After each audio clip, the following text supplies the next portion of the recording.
So I finished Morningstar, and with that, the Red Rising trilogy.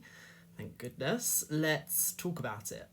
I much preferred this book to Golden Sun, and in fact, I felt vindicated by it. I would argue that this series would be more successful as a duology. Just take the middle book out.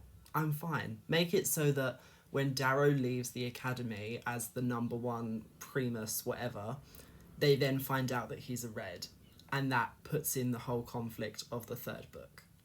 Do that. Like, Golden Sun feels so unnecessary, you know? Like, this didn't need to be a trilogy. Because while this book is just Mockingjay, space Mockingjay, if you will, the pacing, again, it's giving like the sequel trilogy of Star Wars, where you can just tell, like, oh, you didn't plan out the events of all three of these books. Like, it, to me at least, even if that is the case, it feels like you improvised the entire story from the ground up. Because this third book, I mean, the pacing is crazy. You know, there are characters that we don't see for hundreds and hundreds of pages, and then they just suddenly come back into it. And the third act, I enjoyed and thought was really well written, but it was also so abrupt. I was like, no. So yes, when we last left Darrow, he had just been found out as a red, and they killed a whole bunch of people, and now they've had Darrow locked in a box for 9 months under the Jackal's like basement in some sort of crate. He of course gets rescued. They were going to take him off to get dissected. I think the book, there are moments where it doesn't really build the tension properly because the character is saved so suddenly. Like, there's a lot of ex machinas. Like, Darrow's entire rescue, it's like a huge high security gold residence, and he gets rescued by 2 greys. I don't know about that. But then, yes, he becomes like the head of the Son of Ares resistance group. He has some conflict with Severo. Severo continues to be the most interesting and captivating person in this whole franchise. And we will talk about the ending, because I feel like I can't trust anyone now anymore, because the ending of Severo was so... Oh. If you pick... Okay, we'll talk about it now. Picture this. So... there's like a, spoiler alert, there's a death fake out. So Severo, we believe, has been killed by Cassius, and I was so angry. It was a good thing it happened in like the last 70 pages or something, because I would have just quit the book if it had happened earlier. Like, picture me in pyjamas, angrily marching around my bedroom in frustration. Like, why would you do this? Why would you kill the most interesting person? But then, no, psych. It was all a con. It was like a hemanthus overdose to sort of, you know, fake death. It was very smart. I was like, okay, I'm here for this ending. It was very smart. I stand by my opinion, though, that Mustang is not a strong female character. What I will say, though, you know who is a strong female character, and I would have liked more time with her? Victra. I really liked Victra, and I wish that the trilogy, he had gone back and somehow like inserted her more into it, because she was interesting. She was reminding me of like Venka from the Poppy War trilogy. She had that same energy. And so when she ends up marrying Severo, I was like, yes, I'm here for this. The 2 most interesting, really the only 2 interesting people in this whole universe coming together. Love that. I'm bouncing all over the place with this review, but can I also say I don't understand why the book has blue accents? Like, what's that about? Like, Morningstar, really the book should have black accents, because if there's any colour that it focuses on in particular, it's the Obsidians. Like, we get to see the Obsidians' homeworld, and that whole bit was so well done, and I really wish more of the series had done that, actually get into where do each of these factions come from, where do they grow up, what's their traditions, because it's one of those where if you wanted to hear about like the yellows or the greens or the oranges, you're out of luck, because there's not a single character from any of those factions that has plot relevance, so we never do learn about them. It's similar to like Hunger Games. Like, if you're a fan of District 9, too bad, you're never going to learn about District 9.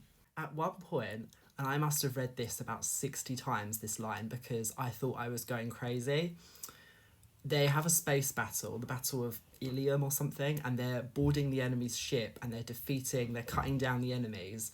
And one of them is called Felicia, and the character says, "Bye, Felicia," like the internet meme. And I read it, and I read it again and again, and I thought, surely not. Has this writer inserted an internet meme into this tense, dramatic space battle? What? What was that? Am I the only one who picked up on this? Surely not. I should probably look it up. Maybe it's some sort of Easter egg. Pierce Brown thought it was being funny. Bye, Felicia. What? But yes, instead of a nicely built crescendo that's well earned, the book sort of jumps right to the finish line in the last 70 pages or so, when we have this like Cassius betrayal fake out that also involves the fake out death of Severo. They kill Octavia. Octavia, by the way, even though she's like the President Snow of this world, she's not been in most of the book, which I found odd. And then all of a sudden they've killed her. And then they're about to kill her grandson, but then Lysander's like, "No, Darrow, if you keep me alive, Pierce Brown gets to write another 3 books in this universe." And Darrow's like, "Oh, you know what? What a great point. I'll keep you alive." And so they spare Lysander. I know I'm going to sound like a broken record, but I am going to complain some more about the lack of LGBT inclusivity in this series. I am not for one moment saying that every book series should be inclusive of queer characters, but when your universe is so futuristic and so progressive that they have an entire subspecies of humans, the Pinks, made specifically for sexual gratification, why is almost every character so painfully heteronormative, especially Darrow? Darrow is so puritanical, except when there can be some humour derived from it. Like, I hated it. At one point, there's a scene where Darrow is going around the medical bay, and there's this man who's like lost the use of his legs, and he asks Darrow like, "Oh, as a gold you're so much bigger, like has your genitalia been like scaled up? Is it in proportion?" And you know what Darrow says? He says, if you want to find out, why don't you ask your mum? Really? At this point, Darrow is like 23, 24.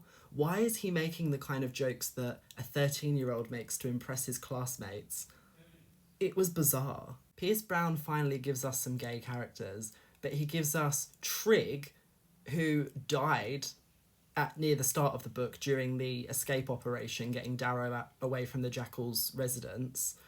So, okay. And then we've also got Quicksilver, who has a husband. But it's interesting that the 2 living queer characters, Quicksilver and Mateo, they're a married couple. Neither one of them are combatants, you know? Like, they're tertiary characters who don't have that much plot relevance. So it's giving tokenism. It's like, oh, I threw in some queer people because someone probably complained about this in the first 2 books. So now they're here. There are multiple instances where characters refer to Cassius and Darrow as boyfriends. When they're not, they're both seemingly straight, they just have this intense rivalry. So of course boyfriends is a punchline. It's like, haha, you like each other, because 2 men liking each other, the very idea of that is apparently hilarious to these characters. I just find it a bit weird. Why is your futuristic space society so socially regressive? Like, I think we're supposed to look at Darrow's monogamy as a sign of his virtue, but it just makes him look officially antiquated and out of touch with the rest of this world. But that's all I wrote for Morningstar. Be sure to tell me in the comments if you disagree, and tell me how stupid I am for disliking these books in the slightest, because Pierce Brown's obviously a genius. I might read the next 3 books. It will be quite a while in the future because, as I say, I don't love this franchise. It's perfectly adequate. So yeah, do with that what you will.